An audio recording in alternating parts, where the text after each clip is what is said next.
Wow, that sounds intriguing. What's the connection between social media and all these news pieces? Excellent question. Let's start with the social media aspect mentioned by a prominent vlogger who stated that it's not a place to discuss family matters. It points to a growing concern about privacy and personal boundaries in a digital age. Exactly. And it's essential we explore how platforms create a ripple effect on personal lives. And speaking of ripples, protests in Jammu and Kashmir over the killing of Hezbollah chief triggered discussions on the impact of geopolitical conflicts on local communities. Wait, so you're saying there's a direct line between social media narratives and real-world events? Precisely. For instance, this same social media sphere that houses personal family issues can amplify collective outrage and mobilize communities, as seen in Jammu and Kashmir. And what about that shocking incident in Kerala? A logistics firm celebrating Osama bin Laden. That stirred up a lot of discussions on nationalism and the polarizing effects of social media narratives. I can't believe people would openly support such figures. What do you think drives that kind of celebration in the current climate? It's a complex interplay of ideology and identity. The normalization of such sentiments in public spaces reflects the pervasive impact of social media in shaping perception. And as we connect these dots, let's keep an eye on how this blends with ongoing narratives like the demolition in Gujarat, reflecting wider societal issues. What do you think, viewer? Is there a tipping point we should be concerned about?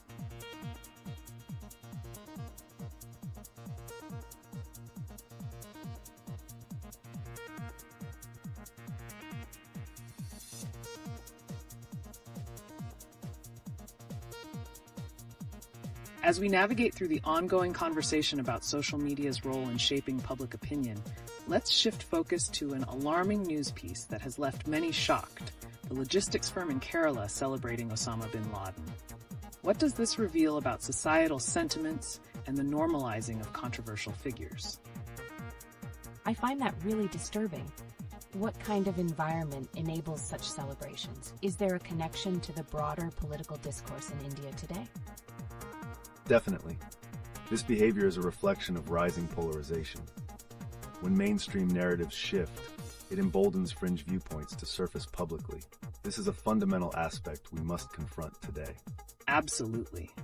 And while we're on the topic of polarization, let's connect this to the recent protests in Jammu and Kashmir over Hezbollah leader Hassan Nasrallah's killing. How do these protests interplay with social media narratives? That's a fascinating link. So are we seeing a kind of feedback loop where social media incites public sentiment, which then spills into real-world actions? Exactly. Social media acts as a catalyst. It speeds up mobilization and can amplify both outrage and support. It creates scenarios where people may feel compelled to express their views aggressively in public forums, such as protests. Speaking of feedback, there was a startling statement attributed to Flying Beast, who said, "Social media is not a place to discuss family matters." Is this a legitimate concern in the face of escalating online drama and backlash? Right? That statement raises so many questions. How does that pressure impact content creators personally? It creates a challenging landscape for individuals when their personal lives become fodder for discussion. Balancing authenticity and privacy is increasingly difficult, especially in a hyper-connected world. This brings us back to identity and public perception. Coupled with the recent demolition of places of worship in Gujarat, are we witnessing a wider battle of identities across various fronts, both personal and cultural? Unbelievably intricate. Can you break down how identity plays a role in these events, especially when mixed with the anger embedded in social media discussions? Certainly. Identity construction is informed by our surroundings, and as controversial events occur, these become cornerstones of collective narratives. This is making us rethink borders, not just geographical, but social and personal. As we ponder these intricate connections, it's clear that the landscape of social media continues to evolve, with profound implications for our society. So viewers, what do you think is the next shift we might witness? Your insights could very well shape our ongoing discussion. With the landscape of social media ever evolving, a striking statement made by a leading vlogger resonates. Social media is not a place to discuss family matters. That's such a bold declaration. Could this reflect a growing frustration with the intersection of personal lives and social media exposure? Absolutely. The relentless scrutiny of online interactions can lead to negative consequences for families.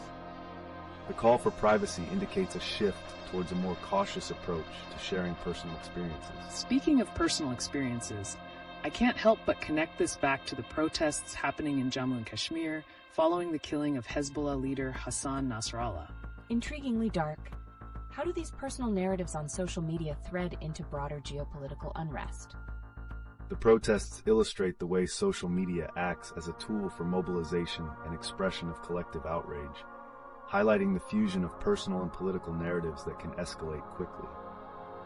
And while we address collective sentiments, let's not overlook the chilling news from Kerala, a logistics firm celebrating Osama bin Laden. What could that possibly mean for national sentiment and our ongoing social media debates? It's unsettling. Is it an indicator that extreme ideologies are increasingly finding their place in public dialogue? And how does that tie into identity formation on these platforms? Very much so. Celebrating polarizing figures illustrates a significant shift in public discourse. It questions the limits of free expression and the normalization of certain narratives within society. All these stories intertwine remarkably. We have the personal narratives around family, the public outcry over political events, and the shocking demonstrations of extreme sentiments. What's the common thread linking them all? Could it be the challenge of navigating personal identities amidst a tumultuous social climate? How do we reconcile our personal beliefs with the ever-shifting online landscape? Spot on. The struggle between authenticity and public persona places immense pressure on individuals, inevitably altering collective identities and community dynamics. As we explore these connections, one can't help but wonder where we are headed next. Will we witness further normalization of extremist views that challenge our societal fabric? Your thoughts could guide our next discussion point. Shifting gears, let's tackle the shocking news where a logistics firm in Kerala is openly celebrating Osama bin Laden. What does this say about the normalization of extremist figures in our society? That sounds alarming. How can a firm feel empowered enough to take such a public stance? What does this reveal about the current social climate? It's indicative of a larger trend where individuals and groups may leverage controversial figures to express specific ideologies. This celebration reflects a complex relationship with national identity and social values. Very intriguing.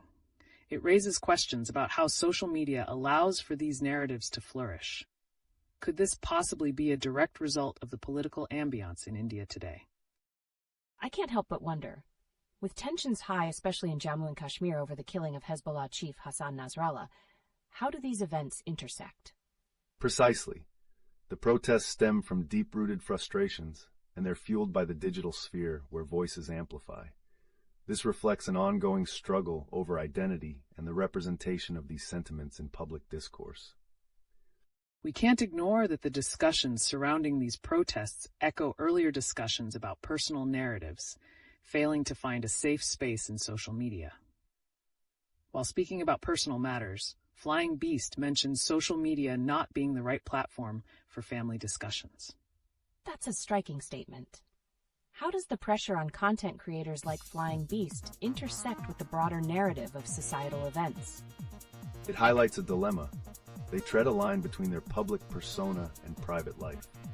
The expectation of transparency can lead to harmful exposure, especially during turbulent times. And considering the backlash he faced, there's an unsettling parallel to the protests sparked in specific regions over political issues.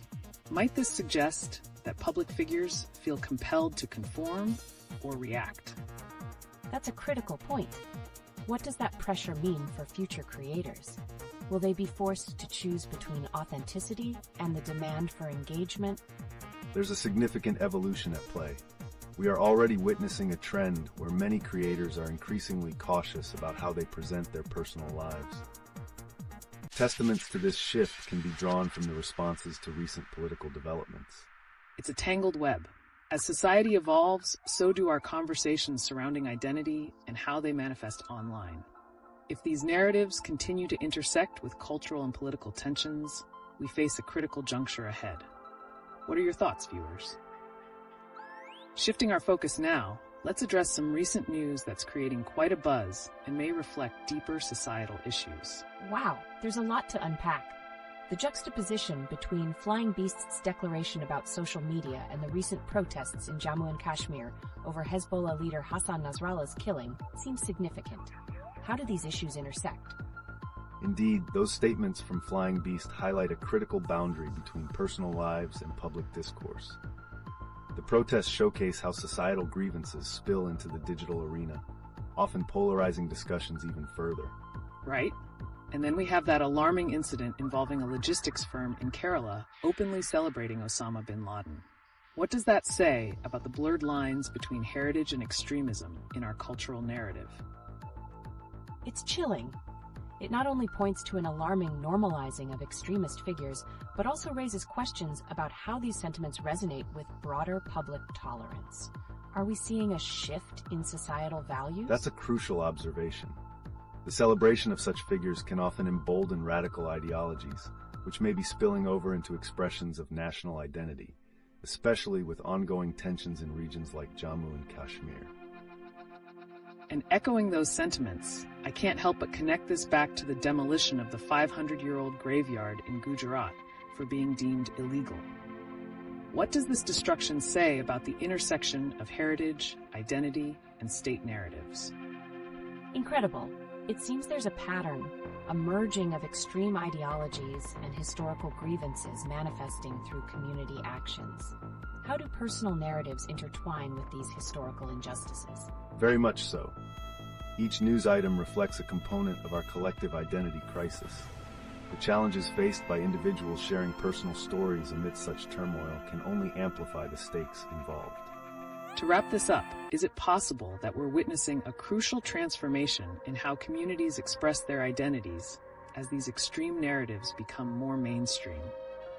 What comes next for the public dialogue in such an environment? That's certainly a vital question. I'm curious to hear what viewers think. Will we see more polarized engagements or a backlash that attempts to reestablish some semblance of shared identity? As we shift our focus today, let's unravel the intricate connections between recent events in India, starting with the statement from Congress leader Mallikarjun Kharge about the potential rise of terrorism if Congress regains power. That's a powerful statement. How do political narratives fuel public perception and anxiety around terrorism, especially in a place like Kashmir, where tensions run high? Yes, absolutely. Such declarations can stoke fears and influence the narrative around security. The ongoing protests in Jammu and Kashmir following the killing of Hezbollah chief Hassan Nasrallah only highlight this volatile intersection of politics and societal unrest. Exactly. And we can't overlook the unsettling actions of that logistics firm in Kerala celebrating Osama bin Laden. What does this reveal about the normalization of extremist ideologies and how they resonate within certain communities? It's alarming. It seems like a direct challenge to national sentiments. Could this act reflect a broader sentiment in certain sectors where dissent against mainstream narratives is rising? Precisely. This trend mirrors the ongoing dialogue around identity and allegiance in a polarized society. The demolition of historical sites in Gujarat not only echoes past grievances, but also ties into how communities express their identity during such transitions. What an interesting point. This brings us back to Flying Beast's comments about social media not being the right platform for family discussions. Could this indicate that content creators feel pressured to censor their discussions to avoid scrutiny amidst a heated socio-political landscape? That makes sense. As creators navigate these pressures, they might be compelled to present a sanitized version of their lives reflecting broader societal tensions. Is authenticity now a privilege few can afford? It becomes a precarious balancing act. The evident public backlash over personal narratives, especially in the context of recent events, suggests individuals might reconsider how they engage with their audience, risking their truths for social acceptance. It's a cycle. The connection to the pressures faced by individuals amid ongoing political turbulence seems strong. How do we expect these dynamics to evolve in the light of events, particularly as they tie into national identity and personal expression? This could be the beginning of a significant change. I can't wait to see how this unfolds. Are we at the brink of a new consciousness regarding how we discuss identity and self-expression within a politically charged environment? The future will reveal how these parties respond to societal demands. Yet, it remains to be seen whether they'll carve out a space for dissenting voices or further entrench polarized viewpoints. Keep watching. There's certainly more to uncover. Welcome back, everyone. Today, we have exciting news from India that might just redefine how we perceive contemporary dynamics in society. Let's kick things off with some recent statements from senior Congress leader Mallikarjun Kharge, who warned of increasing terrorism if Congress regains power. That's definitely a striking comment. What do you think it reveals about the current political climate and the narrative surrounding security in India? This kind of rhetoric often serves to tap into existing fears and can create a sense of urgency among voters. It highlights how politics can wield significant influence over public perception of security and identity. Precisely. Speaking of identity, we can't ignore the alarming news about a logistics firm in Kerala celebrating Osama bin Laden. What does this normalization of extremist ideologies say about societal sentiments? Wow, that is chilling. Could this indicate a broader acceptance of extremist figures amid cultural dialogues around heritage and belonging? Exactly. Such acts reveal how radical ideologies can intertwine with local narratives, further complicating discussions about national identity. It's a troubling trajectory indeed. And let's not forget the protests in Jammu and Kashmir, sparked by the killing of Hezbollah chief Hassan Nasrallah. This echoes a strong response against perceived attacks on identity and can fuel further unrest. This intertwining of local sentiment and global events must create a complex web, don't you think? As tensions rise, how should society respond to such provocations? It's crucial for communities to foster dialogue, allowing for diverse perspectives without allowing extremist narratives to dominate. Balancing historical grievances with forward-thinking discussions is essential. Moreover, in light of such turmoil, I find Flying Beast's recent statements about social media intriguing. He emphasizes that platforms aren't suitable for family matters. Does this indicate a broader hesitance among creators to engage with personal subjects publicly? That's a fascinating angle. Are content creators feeling the heat to project a polished, safe image due to societal pressures? Indeed, the pressure is mounting. In an era where personal stories can provoke backlash, many may prioritize safety over authenticity, fearing that their truth may provoke untoward scrutiny, especially in politically charged environments. And this trend can tie back to broader implications of how society engages with personal narratives during crises. Could this push for sanitized narratives further alienate individuals from their communities? Absolutely. It feels like a precarious tightrope walk, where self-expression may come at a high cost. How can individuals maintain their authenticity without triggering social or political backlash? It's a delicate balance. Continued dialogue that respects personal and cultural histories is critical in navigating these turbulent waters. Establishing safe spaces can empower individuals to share their truths while examining their place in an ever-evolving narrative. Powerful insights all around. With such intricate connections permeating our discussions, I wonder what our viewers think these evolving dynamics could lead to in the future. Any thoughts out there? As we enter the new segment of our discussion, there's a myriad of intriguing topics to tackle, particularly the connections between current events in India. To kick things off, senior Congress leader Mallikarjun Kharge's warning about increased terrorism if Congress regains power has caught a lot of attention. What do our viewers make of this stark claim? That's quite a statement. Could this actually reflect an overarching sentiment of fear that political instability might trigger more violence? What implications would that have for ordinary citizens living in conflict-affected areas? Absolutely. The interplay between political rhetoric and public perception is indeed critical here. This statement could create a trepidation among the populace, potentially influencing the vote and perspectives on security. Now, speaking of the ripple effects of statements and actions, the tragic protests in Jammu and Kashmir over the killing of Hezbollah chief Hassan Nasrallah raised significant alarms. Do these events interconnect with Kharge's comments, suggesting a potentially charged atmosphere ahead? Yes, It seems like political dynamics are deeply entwined with social unrest. How might the situation change if the government perceives these protests as a threat? What does this mean for community safety and dialogue? It can create a vicious cycle. Societal tensions can lead to more repressive measures, which may escalate further unrest, making it difficult to return to a state of calm. We are witnessing an alarming buildup of frustrations, which could undermine trust in governance. Now let's take a moment to reflect on the unsettling incidents regarding extremist ideologies, particularly that logistics firm in Kerala celebrating Osama bin Laden. Does this normalization of such ideologies tie into the protests and political rhetoric we've just discussed? Absolutely. Could this indicate that certain segments of the society are finding validation in extremism as a form of resistance? What does this normalization signify for future political and social narratives? Quite insightful. It reflects a troubling acceptance of extremist perspectives that may influence mainstream opinions. With growing documentation, it's crucial for society to tackle narratives that glorify violence, a tricky balancing act against cultural sentiments. Speaking of navigating complexities, Flying Beast previously noted that social media is not a platform for discussing family matters. Does this tie into how public figures are increasingly cautious about their narratives amidst such social landscape turmoil? It certainly does. Is there an underlying fear that revealing too much personal information might expose them to public backlash in such a heated political environment? Precisely. The anxiety surrounding public perception presses many to sanitize their narratives. The future may reveal that authenticity transforms into a complex luxury for those in the spotlight, making genuine expression much more difficult in an already polarized society. What an engaging discussion. Each layer is interlinked, revealing the intricate fabric of societal interactions in times of unrest.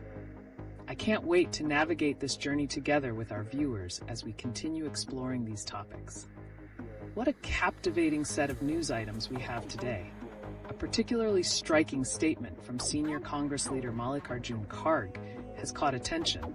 He warned that if Congress regains power, terrorism might see an increase. How does that resonate with the current context of unrest in Jammu and Kashmir, especially with recent protests following the assassination of Hezbollah chief Hassan Nasrallah? That's alarming. I wonder, does Kharge's claim reflect a deeper political strategy, perhaps to shift public perception during these turbulent times? Definitely. Political leaders often utilize fear-based narratives to consolidate their bases, and such statements can significantly amplify existing tensions amongst communities. And bringing social media into the mix, Flying Beast recently stated that it's not an appropriate place for discussing family matters. Might we speculate that this caution stems from the rising societal scrutiny surrounding personal narratives, which unfold in such volatile political landscapes? That's a curious point. Could creators feel compelled to shield their personal lives because they fear their families might become targets amid shifting political climates? Precisely. The intersection of personal life and public perception underlines the importance of maintaining boundaries in a charged environment. It leaves many wondering how much authenticity is lost when individuals prioritize safety. Now, pivoting toward the troubling news from Kerala, where a logistics company openly celebrated Osama bin Laden. What does this signal about societal attitudes towards radical figures amidst escalating political narratives? That's quite chilling. Could the normalization of such figures reflect a growing frustration among segments of society, seeking validation in extremism as a reaction to perceived oppression? It absolutely could. The glorification of such figures feeds into a larger cycle of unrest. Indeed, while some view it as a rebellion, others see it as a dangerous acceptance that could spiral out of control. With multiple layers to unravel, where do we go from here? As we reflect on these interconnections, how might governance strategies adapt to ensure community safety while engaging in critical dialogues about identity and heritage? That's a crucial question. What could these strategies look like in practice, especially in heavily polarized regions like Jammu and Kashmir? Addressing these tensions requires a nuanced approach. It may involve fostering communication channels that allow for varying perspectives while simultaneously discouraging extremist narratives from gaining traction. Welcome back, everyone. Today, we're diving into the tangled web of societal connections in India, particularly focusing on the alarming rise of certain ideologies and the ramifications of political statements. That's intriguing. I'm curious, how does Mallikarjun Kharge's statement about increased terrorism connect with the recent protests in Jammu and Kashmir over Hassan Nasrallah's assassination? That's an excellent observation. Kharge's claim creates a chilling narrative about fear and instability, particularly when coupled with the eruption of protests in response to geopolitical events. This makes citizens more anxious about their safety in conflict-prone areas. Exactly. It raises the question of whether these protests are merely a reaction to an external event or also a culmination of simmering discontent within the populace. How do these sentiments shape public perceptions of governance? It sounds like public sentiment is really at a crossroads. But now, considering the logistics company celebrating Osama bin Laden, why would societal attitudes lean towards glorifying such figures when there's already so much unrest? That normalization could stem from a reactionary mindset, where individuals feel empowered by extreme narratives in order to voice their frustrations against perceived injustices. However, this can be dangerous when it blurs the lines between resistance and acceptance of extremist views. Another aspect to consider is the reflection of personal lives and societal scrutiny. As Flying Beast noted, social media isn't a platform for family discussions. How does this caution link to the intense observation surrounding public figures in the current political climate? It makes me wonder if political figures are finding it increasingly challenging to connect with their constituents due to fears of public backlash. How do you think this might affect their approach to governance, especially during trying times? Good point. There's a possibility that leaders may become less relatable when they sanitize their narratives to navigate public perception. This could alienate voters and lead to increased volatility as common concerns go unnoticed. And as we discuss this, let's not forget the alarming environmental factors at play. The demolition of 500-year-old heritage sites in Gujarat under the guise of legality raises questions about cultural erasure in the community. What does this signify in the context of political narratives that resonate today? It seems like a reflection of deeper societal fractures. Could this signify a trend toward radical decision-making in governance that disrespects historical contexts and community emotions? Indeed, the disregard for heritage could ignite further unrest, especially if communities feel like their identity is under siege. We're witnessing not just political turbulence, but an ongoing battle for cultural recognition as well. Such interconnected dynamics keep unfolding around us. It leaves us pondering, what will be the next pivotal moment in this evolving narrative? Your insights keep illuminating these layers of discussion. Let's turn our focus to a rather provocative statement made by Senior Congress Leader Mallikarjun Kharge regarding the potential rise in terrorism if the Congress Party regains power. It raises significant questions about political rhetoric and its implications for societal stability. That's quite a shocking claim. How does such a statement impact public perception and the political climate, especially in sensitive regions like Jammu and Kashmir, where protests have erupted following the assassination of Hezbollah chief Hassan Nasrallah? The correlation is clear. These kinds of statements can heighten fears and contribute to an already charged atmosphere, risking further unrest. When leaders comment on terrorism, it can inadvertently validate and amplify the existing fears within communities. Absolutely. Now, considering the recent protests in Budgam and the social environment, could this be leading to a questioning of loyalty and identity among the youth? That's possible. The youth often struggle with balancing their identities amidst such difficult narratives. How do you think the ongoing political discourse affects their view on issues such as loyalty to their region versus national sentiment? The national versus local identity conflict is truly pronounced in these instances. It can either alienate young individuals or galvanize them into action, especially when they feel their cultural or political identity is under threat. Speaking of identity, Let's not overlook the logistics firm in Kerala celebrating Osama bin Laden so publicly. What does this tell us about the normalization of extremist narratives in everyday life, and how does it tie back to the tensions we see in places like Kashmir? It's alarming. Could such display of admiration for a controversial figure reflect deeper societal frustrations, or even a misguided sense of empowerment among certain communities? Indeed, this sentiment could resonate with individuals who feel disenfranchised, promoting a dangerous cycle of admiration for radical figures amidst a backdrop of political instability.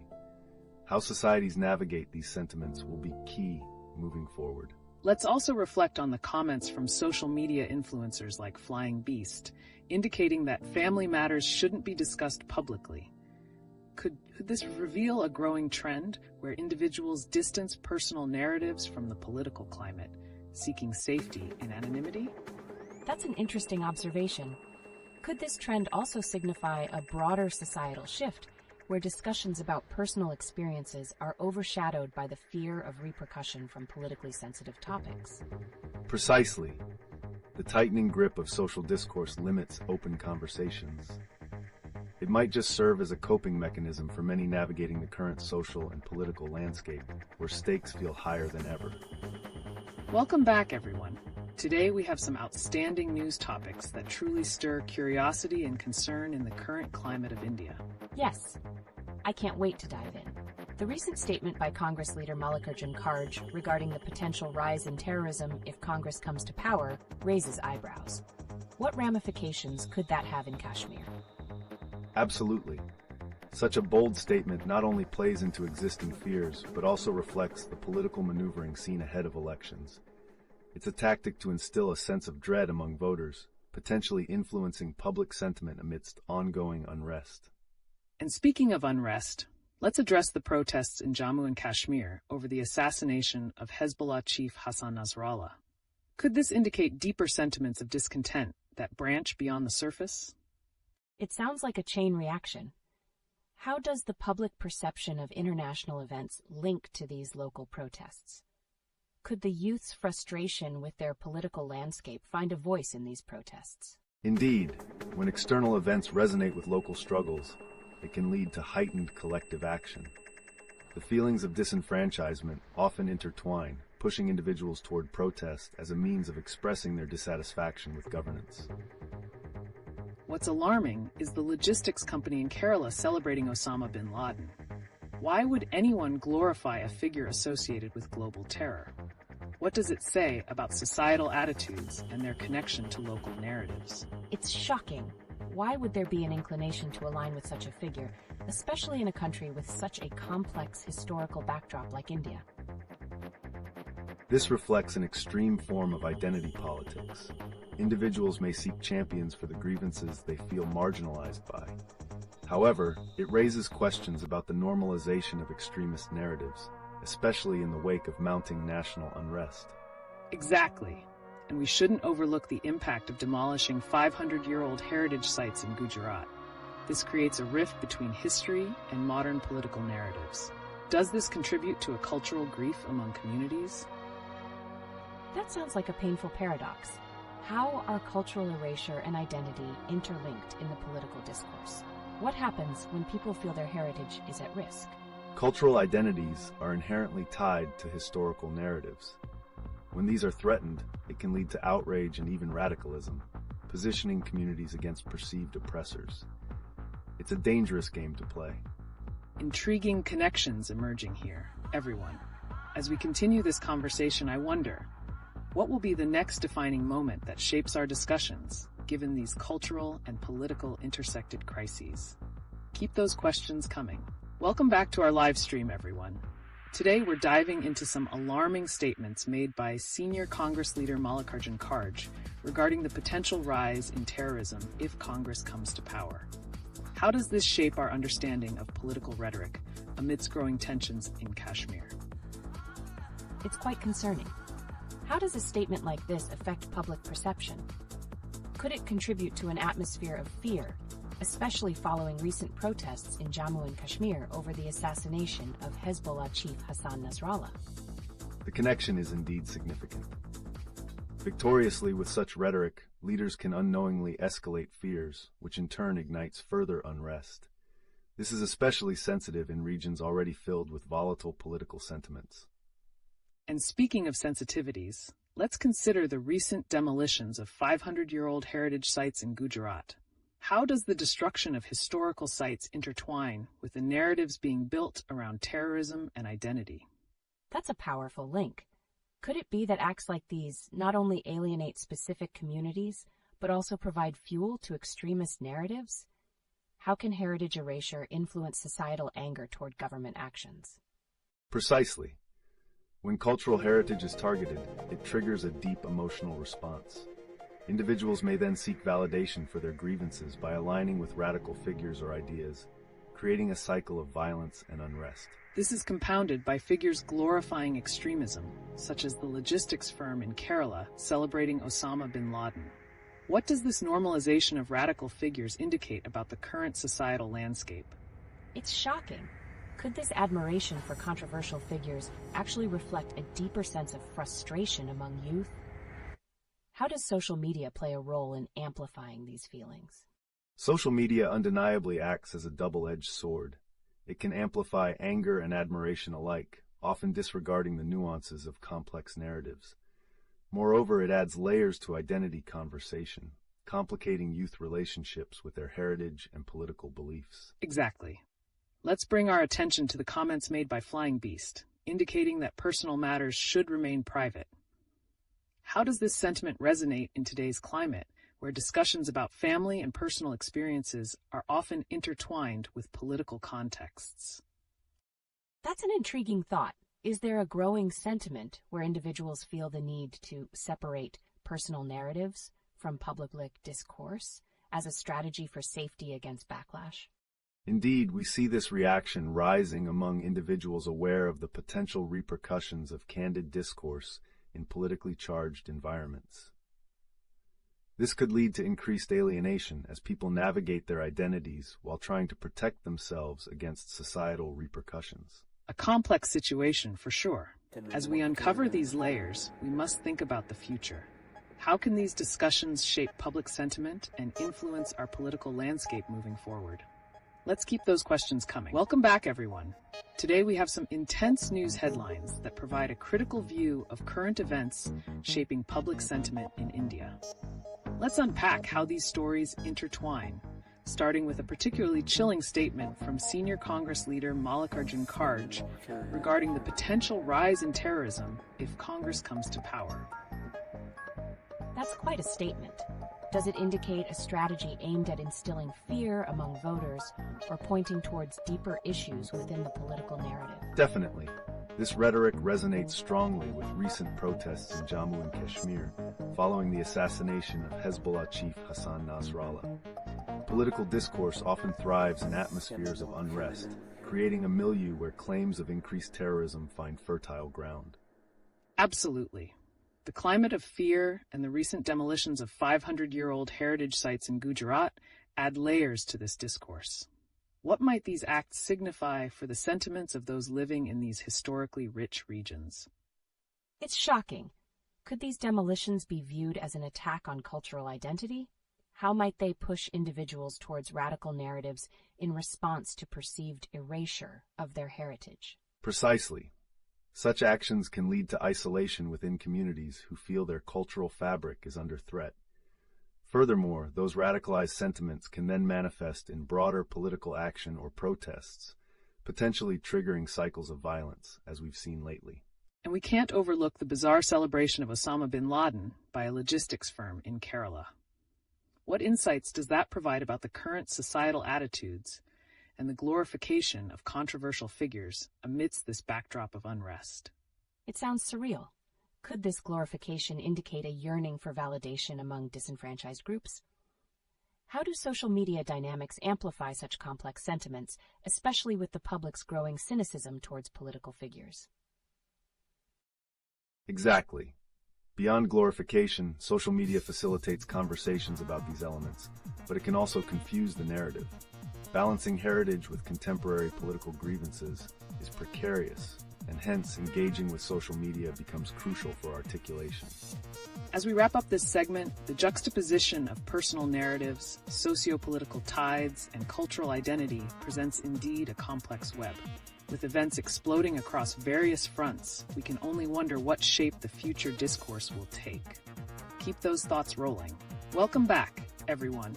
Today we're shifting our focus to the alarming political rhetoric surrounding the recent statements by senior Congress leader Mallikarjun Kharge, particularly regarding the potential rise in terrorism if his party comes to power. What does this say about the underlying tensions in Kashmir? That's quite intense. Could such statements actually feed into a cycle of fear and unrest? What are the implications for how communities in Kashmir might respond to this rhetoric, especially considering recent protests following the death of Hezbollah chief Hassan Nasrallah? Absolutely. These remarks can escalate existing anxieties, particularly in regions already facing unrest. When leaders toy with fears of increased terrorism, they widen the chasm of trust between the government and its citizens, invoking a response that could be both passionate and devastating. It's fascinating, yet troubling to witness these dynamics. Furthermore, the demolition of historical sites, like the 500-year-old graveyard in Gujarat, intertwines with these narratives. What could these actions symbolize in the context of cultural identity amid a politically charged atmosphere? It sounds like the destruction of heritage could provoke a backlash. Do these demolitions act as a catalyst for radicalization? How do communal identities get reshaped or fortified when they feel threatened? Indeed, when communities see their historical sites targeted, it can ignite feelings of anger and alienation, ultimately pushing individuals towards more radical perspectives. This destruction becomes an act that can unify community sentiment against perceived external threats. Speaking of external influences, let's pivot to the viral controversy surrounding a logistics firm in Kerala celebrating Osama bin Laden. What does this radical normalization of such figures reveal about our societal fabric amid ongoing political unrest? That's a striking move. Is this celebration indicative of a deeper discontent among certain groups? How does social media contribute to expressing and amplifying these sentiments, especially in regions grappling with their past? Precisely. Such actions and their accompanying social media visibility indicate a yearning for alignment with figures perceived as challenging established norms. This creates a dangerous ambience, thriving on the discontent of disenfranchised communities, further complicating the political landscape. Right, and speaking of shared narratives in the digital space, can we consider Flying Beast's recent point about social media being an unsuitable avenue for discussing personal matters? How does this sentiment reflect today's cultural context, especially when personal stories often intermingle with the political? That sounds significant. Could his stance highlight a societal shift where individuals feel an increasing need to compartmentalize their identities? How does social media play into this divide as it intertwines personal and communal narratives? That dichotomy is indeed growing. As public figures navigate the tricky waters of personal disclosures online, we see an escalating push for privacy. Yet it's essential to recognize how that very space simultaneously amplifies urgency around community identity issues. A complex entanglement, for sure. As we continue, let's keep unraveling these layers of narrative. What can we anticipate on the horizon concerning these issues and the societal conversations they catalyze? Let's keep those thoughts flowing. Welcome back, everyone. Today we shift gears, addressing some recent news that intertwines deeply with the socio-political climate in India. I can't believe how many layers there are. For instance, did you all hear about the logistics firm in Kerala openly celebrating Osama bin Laden? That's an incredible and disturbing revelation. It's striking indeed. This behavior speaks volumes about the shifting cultural attitudes and normalization of controversial figures, especially amidst political unrest. Exactly. And when we consider the inflammatory remarks by senior Congress leader Mallikarjun Kharge, suggesting that terrorism would rise if Congress comes to power, it adds another layer of complexity to this narrative. Could these comments actually fuel tensions in Kashmir, particularly given the recent protests following the death of Hezbollah chief Hassan Nasrallah? There seems to be a pattern emerging here. Definitely. The heightened rhetoric may embolden already vulnerable groups, making them feel trapped in escalating cycles of fear and resistance. Right? And looking at the cultural impact, Flying Beast's statement on social media not being the place for personal matters raises questions about how public narratives play into private lives. Is there an expectation to disconnect in such turbulent times? That's fascinating. Does that disconnect signify a broader struggle, especially when people feel compelled to share their experiences to validate their identities and beliefs? Precisely. This tension between sharing personal stories online and maintaining privacy mirrors what we see in political discussions, where personal stakes collide with public narratives. And let's not forget the recent demolitions of historical sites in Gujarat. What might these actions symbolize in the face of such charged discussions? They add fuel to the fire of cultural identity debates. Wow, could these demolitions trigger a collective backlash, especially when paired with controversial rhetoric? Can we expect people to rally against perceived threats to their identity? The possibility is real. As we've seen, such actions often stir deep-seated sentiments and may lead to a counter-movement aiming to reclaim cultural integrity. With these interconnected issues, it's crucial we stay aware of emerging narratives. What might be the next chapter as the socio-political landscape continues to evolve? That's a great question. Can the expression of cultural narratives through social media provide a counterbalance to these tensions? The potential is there, but navigating this space will be essential in the coming days. The interplay between resistance and expression, especially in politically charged regions, remains a critical watchpoint. Welcome back to LeetOne. Today, we're shifting gears to discuss some shocking recent developments that intersect with the political climate in India. I can barely keep up.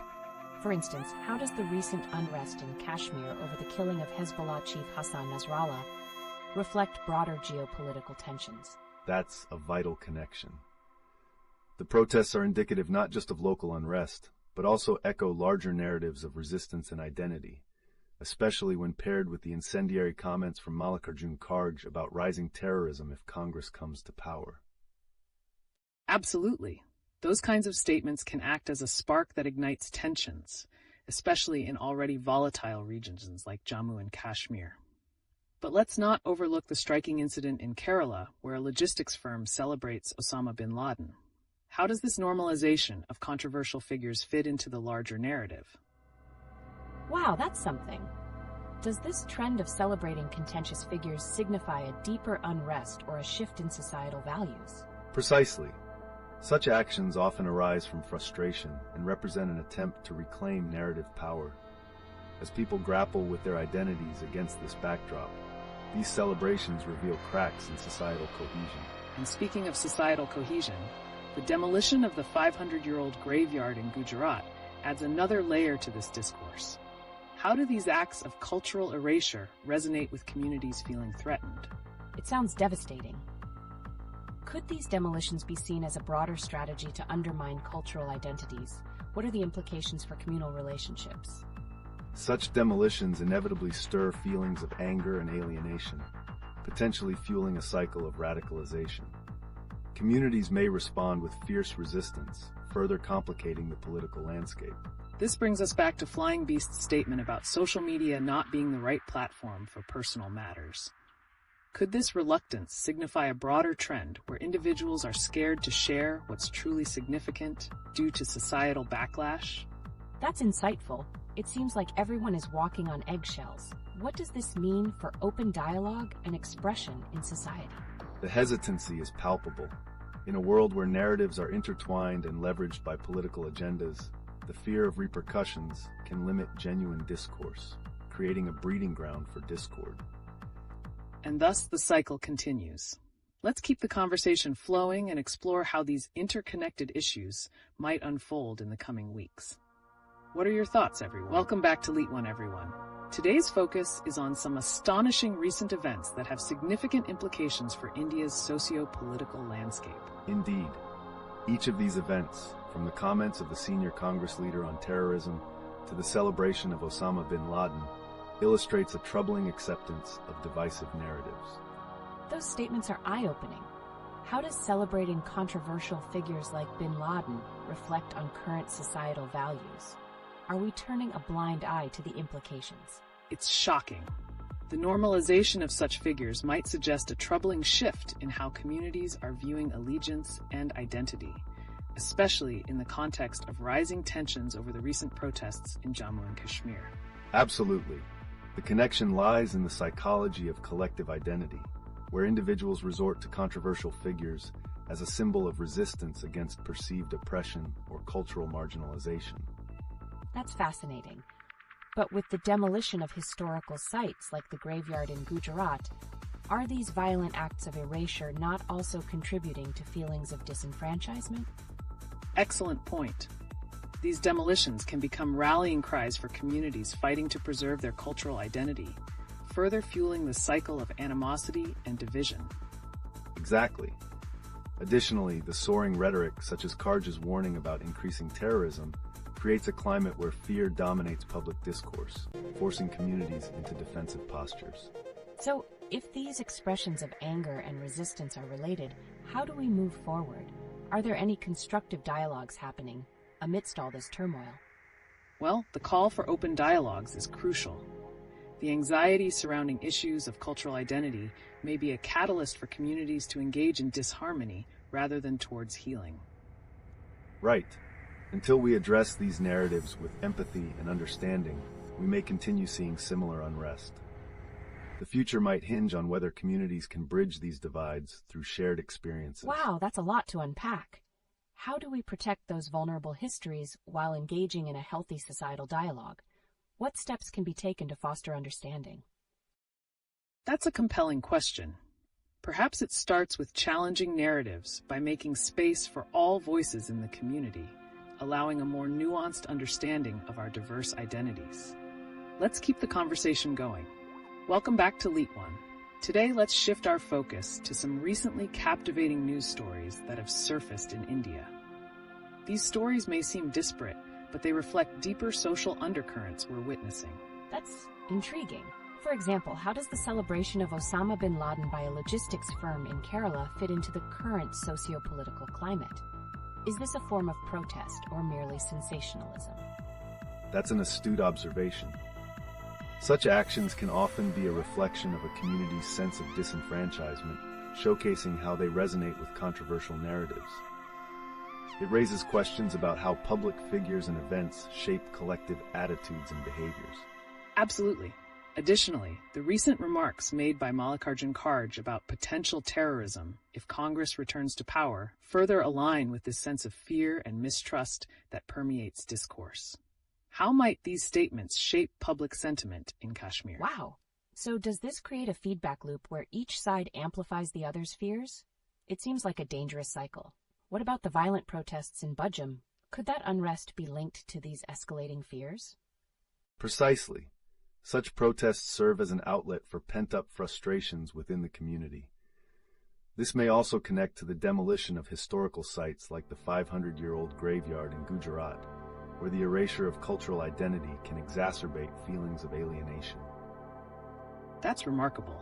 Together, these issues illustrate how cultural erasure fuels dissent, leading individuals to engage with extremist narratives as a form of identity reclamation. But how does this play into the broader theme of economic and social vulnerabilities? It's shocking. There must be a ripple effect from these socioeconomic pressures. Do you think the social media discourse, especially statements like Flying Beast's critique of it being a platform for personal matters, hinders meaningful engagement on such critical issues?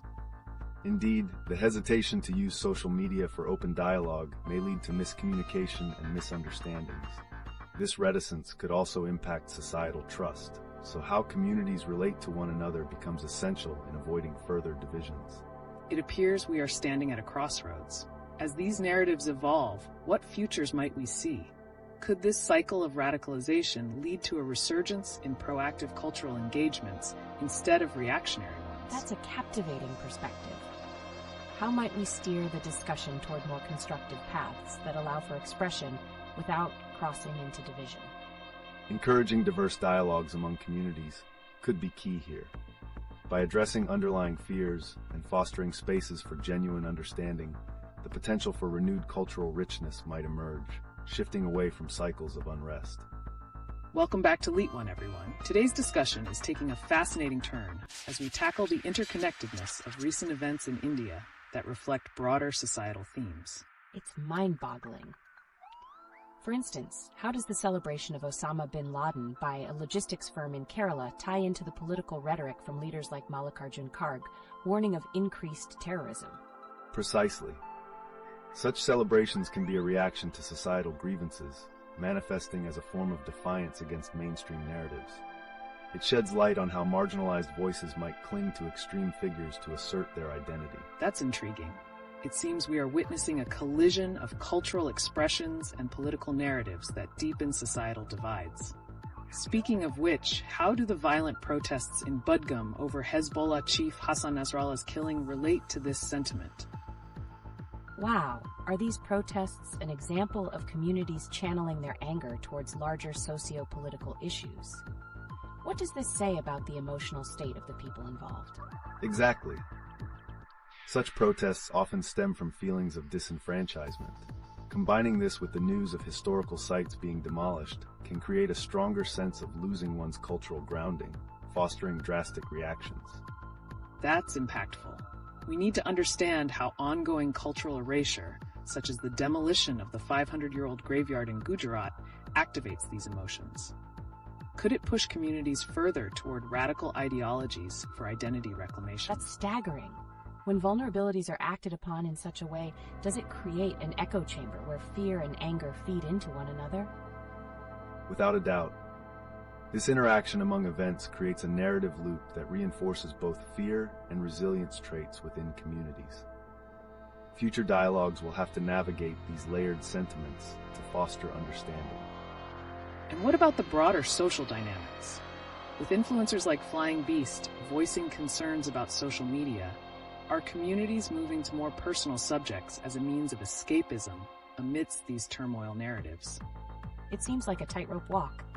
Is it healthy for communities to retreat into these personal discussions while the socio-political conditions around them worsen? What can be done to draw them back towards real-world issues? That's a vital question. Initiatives fostering genuine community dialogues could provide a bridge back to addressing these urgent socio-political issues. The future might hinge on communities owning their narratives and claiming a space for open discourse. Incredible insights. Let's keep unpacking the implications of these tensions. What do you think, everyone? How do we navigate this complex landscape as we continue to witness these turbulent events unfold in India? Welcome back to LeetOne, everyone. Today, we're diving into an array of recent headlines in India that seem disconnected at first glance, but there are some profound connections to explore. That's exciting. For instance, the recent protests in Budgam, following the killing of Hezbollah chief Hassan Nasrallah. How does this relate to the broader socio-political climate that includes remarks from Mallikarjun Kharge warning of increased terrorism if Congress comes to power? Excellent observation. The protests can be seen as a reaction to perceived threats to community stability. Kharge's comments likely resonate with fears, amplifying local grievances and the mistrust fostered by political rhetoric. Right. And let's not overlook the alarming celebration of Osama bin Laden by a logistics firm in Kerala. This could also reflect a desperate assertion of identity among marginalized groups. How do you think this ties in with the protests and those political remarks? That's a shocking connection. It seems like the firm's stance might be tapping into a broader sentiment of radicalization among individuals seeking a voice and validation in an increasingly polarized society. Indeed, and it underlines the importance of understanding how societal frustrations manifest in various forms, be it through protests or controversial expressions of identity. This can lead to dangerous normalization of extremist viewpoints that feed into each other. True. In light of this, how does the critique from social media influencers like Flying Beast, who remark that social media isn't a place for family discourse, fit into this narrative? It's all puzzling. Could it be that the retreat into personal narrative shifts focus away from pressing issues, allowing extreme sentiments to proliferate unchecked in society? Absolutely. As discussions about family matters overshadow crucial socio-political issues, it creates a vacuum where more radical expressions thrive. This casual escapism can hide the underlying tensions that need to be addressed. On a related note, the recent demolition of the 500-year-old graveyard in Gujarat has sparked outrage. Do you think these actions intensify radical feelings and mobilize protests against perceived cultural erasure? That's a striking point. The loss of historically significant sites can trigger a collective emotional response, pushing communities further towards embracing polarizing narratives. What implications does this have for inter-community dialogue? This connection highlights a cycle of grievance and protest. The destruction of cultural landmarks can amplify radical narratives, further alienating communities. The challenge remains in fostering constructive dialogues to counter these narratives effectively. Welcome back to LeetOne, everyone. We're shifting gears today, diving into some striking recent news stories from India that reveal deep societal undercurrents. That sounds intriguing. There's so much happening, like the protests in Bajam, sparked by the killing of Hezbollah chief Hassan Nasrallah. What layers of meaning are embedded in that situation?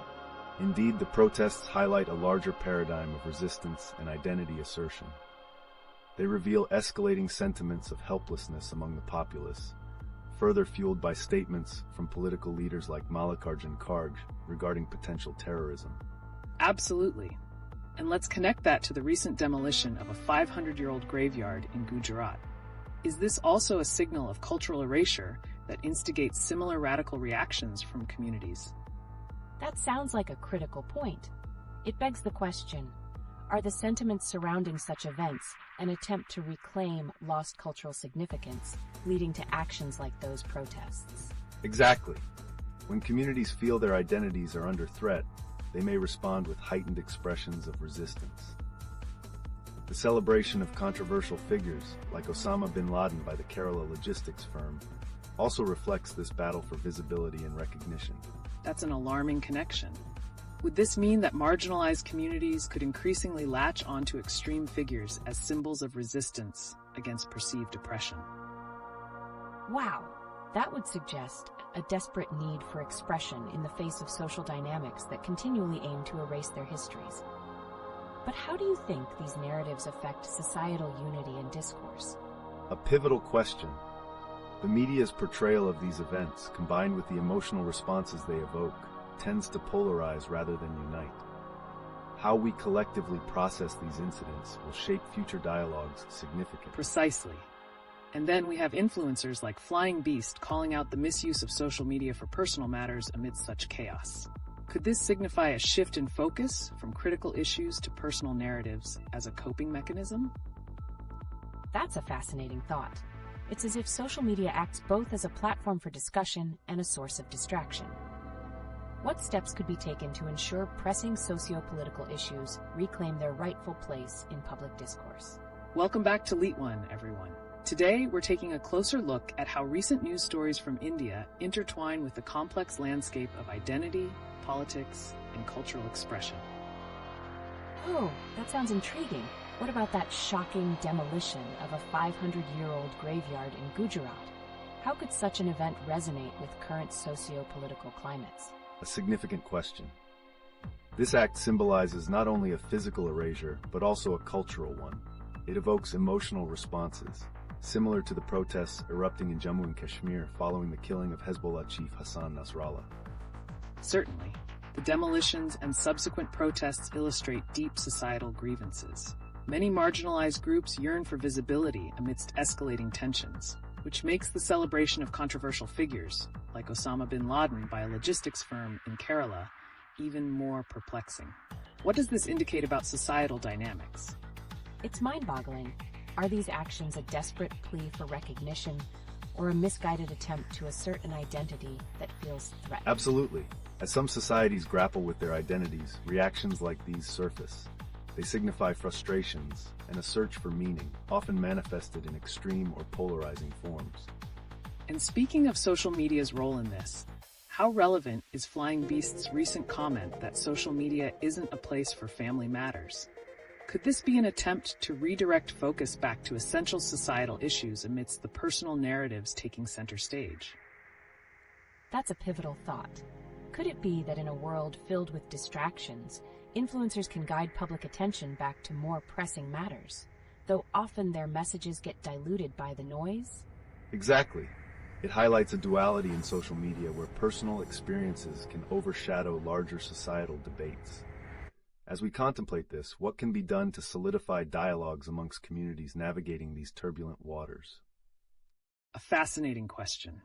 The path forward seems to rely on fostering open conversations that recognize shared challenges, rather than letting divisive narratives dictate community interactions.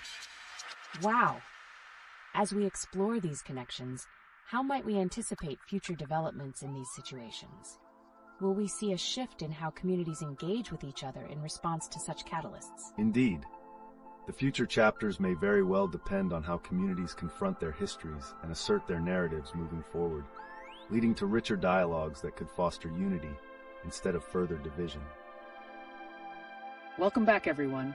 Today we have some intriguing recent news to explore, particularly how they reflect the multifaceted dynamics of identity and societal change in India. Exciting! There's so much going on, like the recent protests in Jammu and Kashmir following the killing of Hezbollah chief Hassan Nasrallah. How does this connect with the conversation happening around cultural grievances and identity? Great point. These protests not only signal a reaction to a specific event, but also indicate underlying tensions in the region.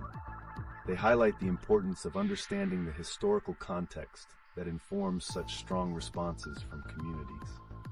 Absolutely. And speaking of historical contexts, we can't ignore the demolition of that 500-year-old graveyard in Gujarat. It raises critical questions about cultural erasure and societal memory. Yes, that incident really seems to resonate with the broader themes of resistance and loss.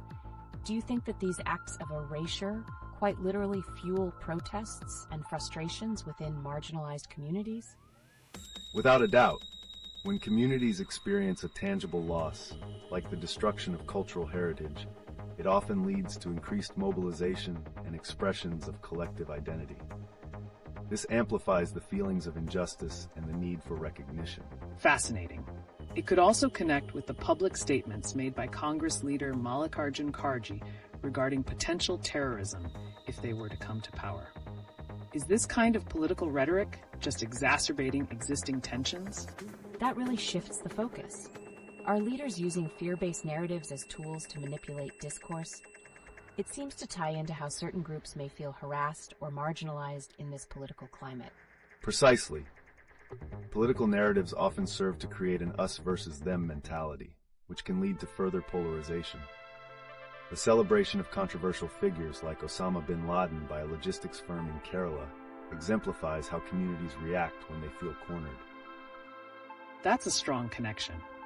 It appears that these celebrations underscore a desire for visibility and recognition amidst feelings of alienation. And is this why influencers like Flying Beast are calling for shifting focus back to societal issues rather than personal narratives? Wow! It's almost as if there's a tug of war between personal matters taking the spotlight and pressing societal issues demanding attention. What role do social media dynamics play in mediating these conversations? Excellent question. Social media can easily overshadow pressing issues with personal stories and trivial matters. However, it can also mobilize communities, potentially creating awareness around significant cultural and political issues if used mindfully. And as the landscape evolves, what do you think are the implications of these ongoing discussions for the future of community interactions in India? Are we on a path towards greater understanding, or is tension likely to escalate further? The uncertainty is palpable. It seems there's a constant balancing act between understanding and resentment, especially with so many layers of history and culture at play. Can we expect a breakthrough in dialogue or an increase in divisions? The answer may lie in fostering constructive dialogues that honor shared histories while addressing grievances without falling into the trap of further polarization. It's a complex future we are looking toward. Indeed, it's a critical moment, and we'll be here to monitor how these discussions evolve in the coming weeks.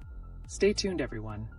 Welcome back, everyone. Today, we're opening the floor to some recent news that's been making waves, and it ties into broader themes we've explored related to identity, culture, and societal change in India. So exciting. I've heard whispers about a logistics firm in Kerala celebrating Osama bin Laden. What's driving such a controversial act, and what does it share about the societal sentiments currently in play? That situation serves as a stark reflection of marginalized voices striving for recognition. It illustrates how, when communities feel disenfranchised, they sometimes rally around polarizing figures, even as they grapple with disapproval from broader society. That's a powerful insight. And shifting gears, let's discuss the recent protests in Jammu and Kashmir following the killing of Hezbollah chief Hassan Nasrallah. Could this be an example of how political power discussions bleed into cultural identity struggles and local responses? Absolutely. Those protests echo underlying tensions. What might compel communities to connect their local grievances with international events like this? Could it be an assertion of identity tied to broader narratives? Precisely. When local identities intersect with larger geopolitical events, they become a canvas for communities to express frustration, drawing parallels to their own experiences of loss and erasure louder than ever. Interesting. Now, circling back to the commentary on social media, Flying Beast's statement about moving discussions away from personal matters to societal issues certainly resonates in this context. How do influencers shape or shift these narratives effectively? It seems crucial. Do influencers carry the responsibility of elevating societal issues over personal drama in this crowded space? How can they navigate this shift while keeping audiences engaged amidst the distractions? Very much so. The challenge lies in using their platforms to raise awareness without losing engagement. They have the power to steer conversations, but it requires intentional messaging amidst the noise. On that note, the recent destruction of a 500-year-old graveyard brings forth critical questions about cultural erasure. How does such active erasure affect community identity, and how can those impacted mobilize protest? That's heart-wrenching. It seems like a direct assault on memory and identity. Might these events spark stronger unifications within communities who feel their histories are threatened? Undoubtedly. Destruction of cultural heritage can unify communities around a shared pain, sparking resistance movements. It transforms grief into a collective identity that demands acknowledgement and change. There's a vital thread uniting these discussions. Whether through memes or protests, the connection between cultural heritage, societal narratives, and political rhetoric is surfacing in diverse ways. Exciting times are ahead. I love this. It's almost as if each thread we pull connects us closer to understanding the intricate tapestry of societal dynamics in India. What awaits us as we continue these discussions? The journey toward understanding our histories and identities is far from over.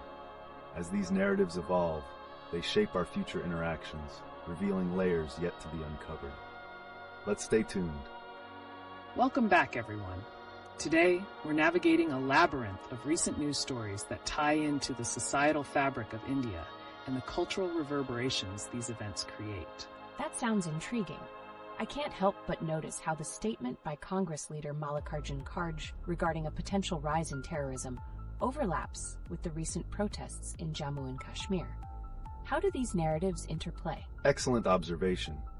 Kharge's rhetoric simultaneously reflects concerns and perhaps escalates fears among communities. It adds tension in an already fraught political climate, where protests like those in Bajam embody sentiments of a vulnerable populace feeling disenfranchised. Absolutely. It brings to mind the recent celebration of Osama bin Laden by a logistics firm in Kerala. What fuels such a provocative display, and could it indicate a community's struggle for identity amid political turmoil? That's a wild connection. So, is this celebration a form of defiance against mainstream narratives about terrorism? Are communities trying to reclaim their narratives through such controversial symbols? Indeed. When communities feel attacked or marginalized, embracing controversial figures can serve as a coping mechanism or a reclamation of a narrative they feel they're losing.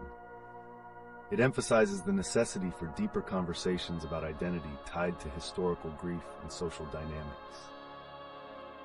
And this begs the question, how does social media factor into this landscape? Flying Beast's call for influencers to shift the conversation towards more serious issues signals a potential shift in content priorities among audiences. Can we expect changes in engagement driven by these societal sentiments? It's fascinating. The platform can easily become a battleground for these narratives. So as influencers sway their audiences, what responsibility do they hold in shaping societal perceptions amid personal dramas? Influencers have significant leverage. Their platforms can either amplify divisive narratives or foster understanding. The tug-of-war between personal stories and pressing issues creates a delicate balance that can resonate deeply or create fissures among their followers. Well said. And circling back to the historic destruction of the 500-year-old graveyard, it directly connects to this ongoing battle over identity. How can events like this catalyze community unity among those facing the erasure of their histories? What an impactful reflection. Do these events instill a sense of urgency for communities to mobilize and voice their grievances more loudly in the face of such cultural loss? Precisely. The symbolism in these acts of erasure heightens community awareness and could lead to renewed efforts for recognition and restoration of their cultural identity. It's a powerful reminder that history, whether revered or erased, continues to shape contemporary experiences. So much to digest. The intertwining of recent events, social media dynamics, and cultural identity seems to paint a complex picture of India's societal landscape today. Let's keep these discussions flowing and hear your thoughts. It's a whirlwind of events shaping our reality, and amidst this chaos, the connections we find are nothing short of astonishing. Today, we will explore how various social dynamics are intertwined, especially focusing on the recent celebrations of controversial figures. Wow, that sounds both engaging and intense. The celebration of Osama bin Laden by that logistics firm in Kerala raises eyebrows. What could possibly drive a community to celebrate such a controversial figure? And does it reflect something deeper at play? A provocative state of affairs indeed. Such celebrations might be seen as a form of rebellion against mainstream narratives, showcasing that communities often have their own stories that clash with broader societal interpretations. That connects intriguingly with the ongoing protests in Jammu and Kashmir following the killing of Hezbollah chief Hassan Nasrallah. Are these protests similarly a manifestation of local sentiment clashing with national narratives, reflecting deeper identity struggles? Fascinating. It's almost as if those protests serve dual purposes. They not only make a statement against external influences, but also assert a strong internal identity. How do these events rally communities around shared sensations of loss and anger? That's a critical point. Such instances of mobilization signal a consolidation of identity in the face of collective grievances, as seen in both the protests and the controversial celebrations.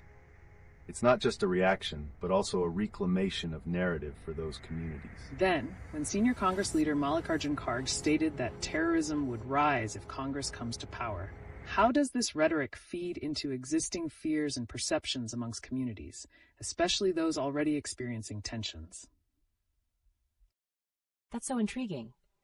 It seems like these statements can exacerbate fears rather than soothe them. Does political rhetoric like this create a more significant divide between various community identities based on their past experiences and current frustrations? Exactly.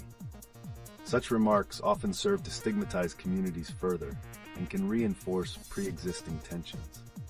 When combined with gruesome events like the destruction of the 500-year-old graveyard, it compounds the feeling of alienation experienced by vulnerable communities. This opens up vital questions about social responsibility, too. As we look toward social media personalities like Flying Beast, who advocate for focusing on societal issues, how might influencers manage the tightrope of discussing serious topics without losing engagement? It feels like a challenge. Balancing personal narratives while addressing pressing issues can be tricky. What strategies could influencers adopt to ensure that they remain relevant while fostering meaningful discussions around these sensitive topics? Engaging authentically with the community is essential. Influencers can initiate dialogue rather than simply broadcast, creating an environment where issues are discussed openly, allowing followers to share their perspectives. As we reflect upon these intricate connections, it's crucial to realize that every event has a ripple effect. Each narrative shapes the community's identity, leading to ongoing conversations that redefine what it means to belong, both in positive and negative lights. Welcome back to LeetOne. Today, we're diving into a tumultuous sea of events sparking conversations across India. Protests in Jammu and Kashmir, political rhetoric from key leaders, and even the bizarre celebrations of controversial figures. So much happening all at once. It seems like there are threads linking these events together. For instance, how does the recent celebration of Osama bin Laden in Kerala tie into the ongoing tensions and identity struggles seen in the Jammu and Kashmir protests? Excellent observation. These celebrations, while shocking, often arise from deep-rooted feelings of marginalization and the desire for identity reclamation. The firm in Kerala may perceive themselves as resisting mainstream narratives. They feel misrepresent their experiences. And let's not ignore the political commentary from leaders like Mallikarjun Kharge that suggests terrorism could increase under certain governance. This type of rhetoric feeds public fear and serves as a backdrop for the very protests erupting in response to localized grievances. That's intriguing. It feels like a cycle where divisive political messages exacerbate already tense situations. Does this mean communities feel they need to assert their identity even more strongly against such political narratives? Absolutely. When faced with such alarming statements, communities often mobilize as a counter-response, uniting through shared sentiments of loss and anger, as observed in the protests related to the killing of Hezbollah chief Hassan Nasrallah. Speaking of sentiments, what about the influence of social media, particularly with figures like Flying Beast engaging audiences?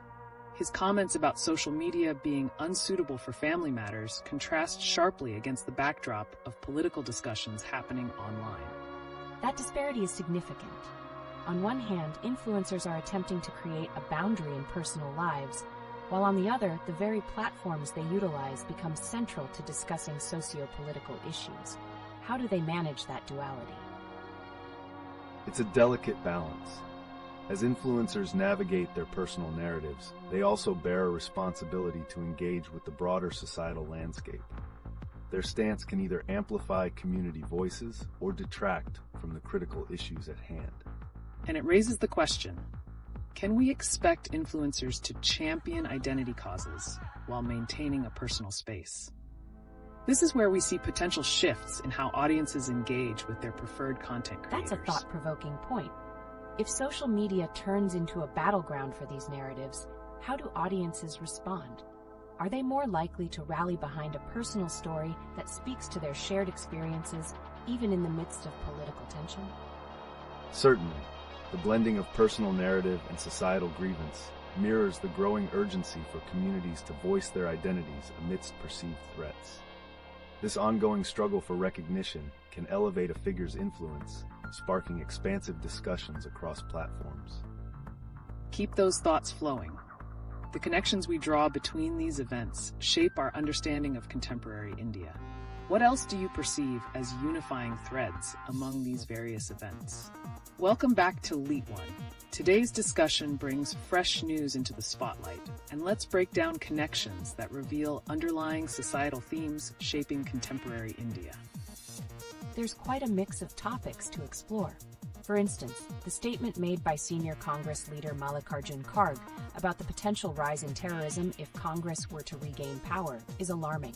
How does this rhetoric resonate with recent protests in Jammu and Kashmir, especially after a controversial figure like Hassan Nasrallah was killed? That's a significant point. Kharge's statement doesn't exist in a vacuum. It feeds into an already tense environment where communities feel threatened. Connecting that sentiment to the protests showcases how insecurities can catalyze expressions of anger and resistance. And let's not overlook the celebration of a figure like Osama bin Laden in Kerala. What does it signify when a logistics firm openly embraces such a controversial persona? How does it reflect societal grievances and identity reclaiming, particularly in the context of political tension?